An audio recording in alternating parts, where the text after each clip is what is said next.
Puji Tuhan. Puji Tuhan. Bapak Ibu, saudara yang dikasihi oleh Tuhan, malam hari ini kita bersukacita, kita bersyukur masih diberikan kesempatan oleh Tuhan, diberikan kekuatan untuk bisa melanjutkan kehidupan kita. Ya, beberapa hari telah kita lalui, dan malam hari ini kita adalah sebagai orang yang telah dimerdekakan. Ya, karena itu kita berada di tempat ini saat ini.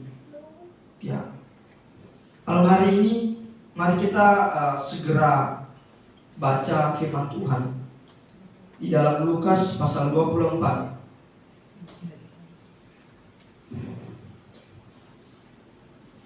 Lukas 24 ayat 36 sampai 38. Lukas 24 ayat 36 sampai 38. Ya, sebenarnya kalau kita baca sebenarnya satu pasal, tetapi kita persingkat menjadi 3 ayat ini saja. Ya, nanti Bapak Ibu dan Saudara baca sendiri satu pasal.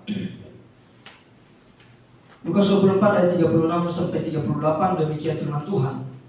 Yesus menampakkan diri kepada semua murid. Dan sementara mereka bercakap-cakap tentang hal itu, Yesus tiba-tiba berdiri di tengah-tengah mereka dan berkata kepada mereka, "Damai sejahtera bagi kamu." Mereka terkejut dan takut dan menyangka bahwa mereka melihat hantu. Akan tetapi ia berkata kepada mereka, "Mengapa kamu terkejut dan apa sebabnya timbul keraguan-raguan di dalam hati kamu?" Ya, saya yakin kita semua tahu mengenai hal ini ketika Yesus bangkit, di mana hari Yesus bangkit. Ya, kita tahu ceritanya bahwa ketika pagi-pagi buta sekali, ya,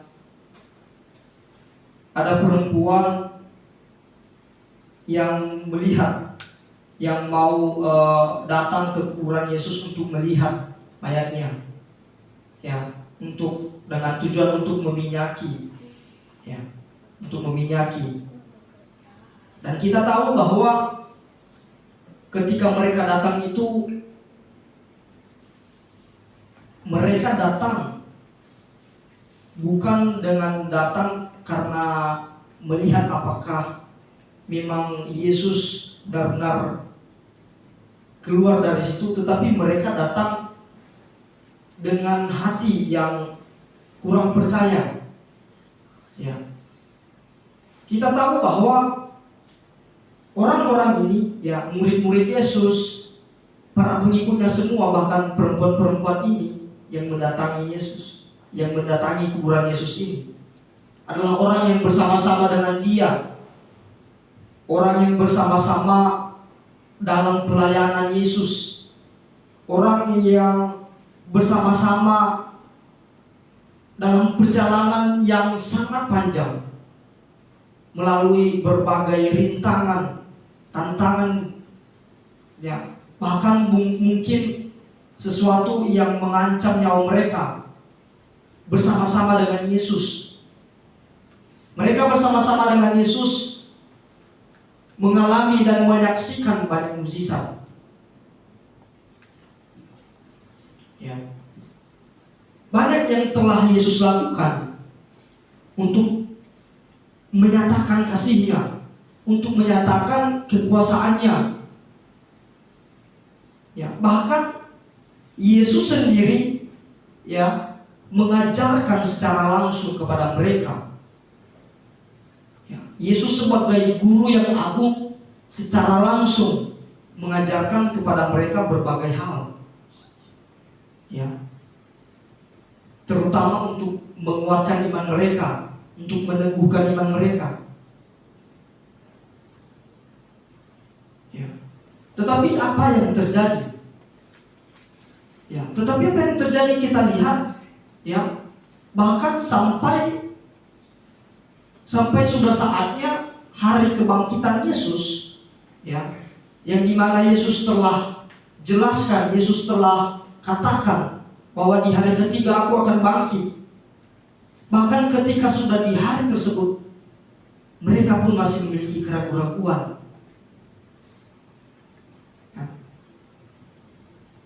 Mereka diibaratkan dikuliahkan selama 3 tahun. Dan yang mengajarkan mereka bukan orang sembarangan, bukan hanya guru biasa. Guru agung langsung di atas profesor doktor. Sang pemilik kehidupan itu sendiri yang mengajarkan kepada mereka, yang bersama-sama dengan mereka. Tetapi apa yang terjadi?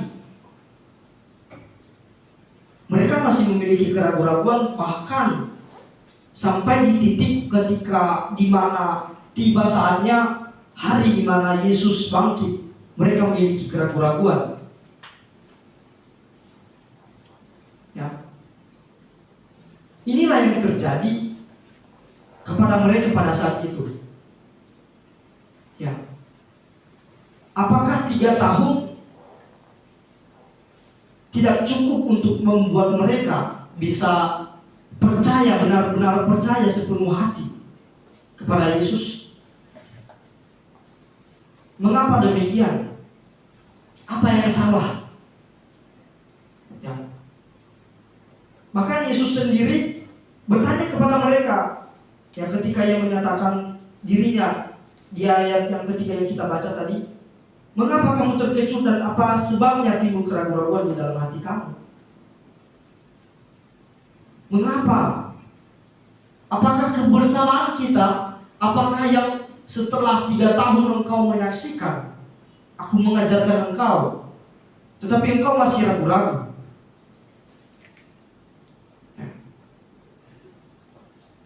Mengapa hal demikian? Itu disebabkan karena pola pikir mereka yang masih berpikir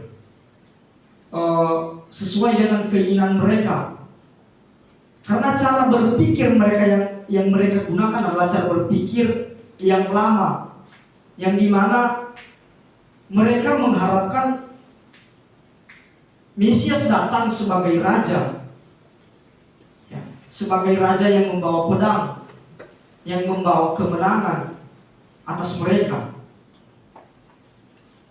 Nah, pikiran-pikiran dunia inilah yang membutakan mereka,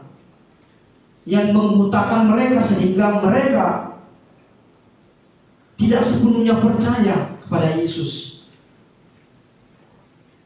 Ya. Pikiran duniawi masih membutakan mereka, sehingga mereka sampai di titik itu masih memiliki keraguan-keraguan. Ya. Bahkan artinya bahwa sekalipun mereka bersama-sama dengan Yesus, tidak menjamin bahwa mereka benar-benar percaya. Ya. Mereka yang diajarkan Yesus secara langsung tidak menjamin bahwa mereka benar-benar percaya sepenuh hati. Ya. Bahkan ikut pelayanan, ya, bukan hanya ikut saja, tetapi menjadi pelayan juga. Bahkan menjadi bagian dari pelayanan itu sendiri, bukan hanya sekedar ikut. Dan melihat berbagai banyak mujizat dan kebesaran Tuhan. Ya. Tetapi mereka belum sepenuh hati percaya. Kenapa? Karena telah dibutakan oleh pikiran-pikiran duniawi. Pikiran duniawi tadi apa? Pikiran duniawi tadi yang mereka pikirkan adalah bahwa Mesias datang sebagai raja yang membawa pedang, ya, yang mengalahkan para penjajah, yang mengalahkan mereka, orang-orang yang menindas mereka. Nah, inilah yang membutakan mereka, sehingga di titik itu mereka masih belum benar-benar percaya dan memiliki keraguan-raguan terhadap Yesus. Nah, jadi bahwa kalau kita tarik dalam kehidupan kita sehari-hari pada saat ini, artinya bahwa sekalipun ada orang yang melayani Tuhan, mungkin melayani Tuhan dari kecil sampai misalnya melayani Tuhan, ya, mengaku Yesus sebagai Tuhan, saya percaya, melayani Tuhan kelihatannya seperti sungguh-sungguh. Nah, hal itu tidak menjamin bahwa orang itu benar-benar beriman, orang itu benar-benar sepenuh hati percaya kepada Yesus. Ya.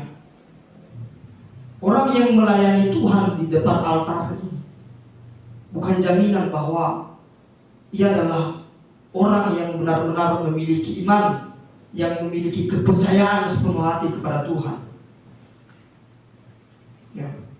Ya mungkin kita tidak bisa melihat, ya, tidak bisa melihat secara langsung, tetapi Tuhan tahu.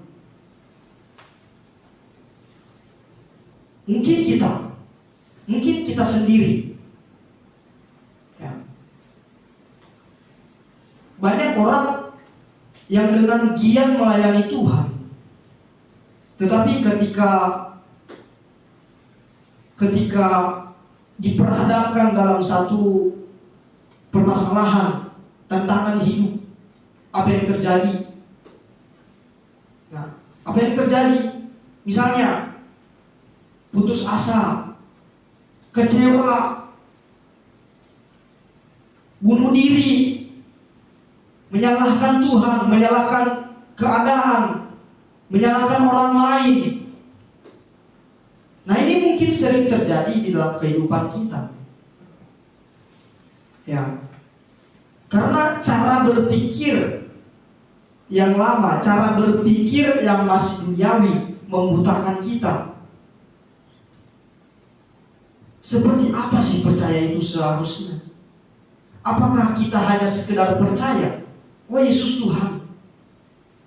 Tetapi ketika kita diperhadapkan dengan hal-hal yang seperti itu, ya, kita seakan-akan kehilangan Tuhan, seakan-akan kita merasa bahwa Tuhan meninggalkan kita, atau mungkin kita merasakan bahwa sepertinya Tuhan tidak ada dalam hidupku. Sekalipun itu orang yang sering melayani, yang dengan giat melayani, itu tidak menjamin. Jangankan kita yang melayani dengan kepercayaan kita yang dimana kita tidak bisa melihat Tuhan. Bahkan murid-murid Yesus sendiri yang bersama-sama dengan Yesus sendiri masih memiliki keraguan-raguan. Kenapa demikian? Karena cara berpikir mereka yang masih duniawi, yang dibutakan oleh dunia. Cara berpikir duniawi, oh iya, seharusnya kalau Mesias datang, ya seharusnya jadi raja, membawa pedang dengan banyak pasukan, memenangkan perang, menghancurkan musuh-musuh mereka. Nah, hal demikian merupakan cara berpikir yang masih duniawi. Ya. Firman Tuhan berkata bahwa apa yang lahir dari daging, ya artinya bertentangan dengan Tuhan. Yang dari daging. Kalau yang dari Allah itu berbeda, tidak bisa disatukan. Hal-hal yang bersifat daging, ya, akan bertentangan dengan Tuhan. Nah, hal ini yang mungkin sering terjadi di dalam kehidupan kita. Apakah mungkin kita masih demikian? Ya. Mari kita mencoba merefleksikan diri kita. Apakah kita sudah benar-benar percaya atau hanya sekedar percaya? Apakah kita sudah benar-benar sepenuh hati, bukan hanya sekedar percaya? Apakah kita sudah mempercayakan hidup kita kepada Tuhan? Ya. Jangan sampai pikiran duniawi kita membutakan kita. Jangan kita memandang Tuhan dari sudut pandang manusia yang sangat terbatas. Ya. Pikiran kita sangat terbatas. Ya. Apa yang kita lihat sangat terbatas. Apa yang sudah kita alami sangat terbatas. Apa yang kita lakukan, pelayanan yang kita lakukan sangat terbatas. Ya. Semuanya itu terbatas. Tetapi ketika kita benar-benar memiliki hati yang percaya kepada Tuhan, maka apa yang terjadi? Tuhan membuka pikiran kita. Ya. Pikiran-pikiran duniawi seperti yang demikian tidaklah terjadi. Mungkin kita terkadang berpikir secara realistis. Ya, itu wajar saja. Tetapi dalam menghadapi proses itu, ya, sekiranya justru membuat iman kita semakin bertumbuh, semakin kuat, bukan malah semakin down, semakin jatuh, semakin ragu-ragu akan Tuhan. Ya, kita ada di posisi yang mana ketika menghadapi situasi tantangan hidup? Apakah kita semakin percaya, atau sebaliknya kita justru semakin ragu-ragu kepada Tuhan?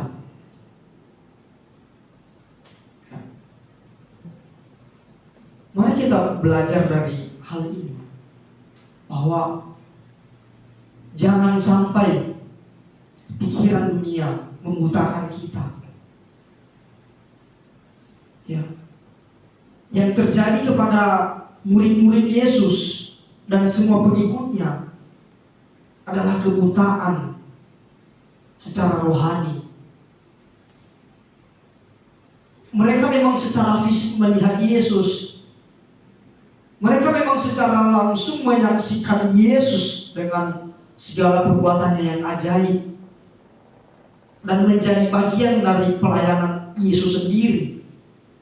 Ya. Tetapi pikiran mereka, hati mereka masih dibutakan oleh duniawi, ya, oleh kedagingan mereka. Ya. Karena kemenangan yang mereka harapkan adalah kemenangan secara fisik, kemenangan secara jasmani, bukan rohani. Tetapi tujuan Tuhan datang bukan untuk itu. Kita harus perlu memahami bahwa tujuan Tuhan datang bukan untuk kemenangan jasmani, ya, tetapi kemenangan rohani. Itulah intinya. Ya, ya, sekalipun kita juga dimenangkan secara jasmani, ya puji Tuhan. Kalaupun tidak, ya puji Tuhan. Yang terutama adalah kita menang secara rohani.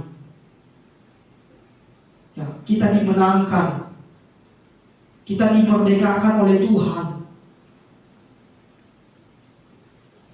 Ya, jangan kita merasa ketika secara jasmani kita mungkin merasa tidak baik-baik saja, merasa tertekan dengan dunia.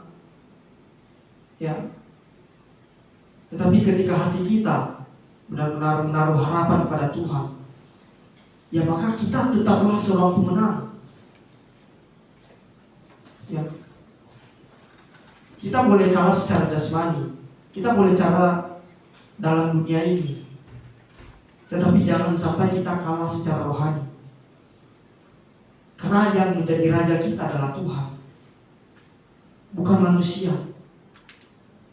Raja kita yang sesungguhnya adalah Tuhan, bukan manusia. Ya. Jadi Jangan kita hanya sekedar pelayanan. Jangan kita hanya sekedar rutinitas menjalani pelayanan kita. Tetapi melalui pelayanan kita juga mari kita terus merefleksikan diri. Ya, secara perlahan juga kita membangun iman kita dalam Tuhan. Jangan sampai pelayanan kita sia-sia.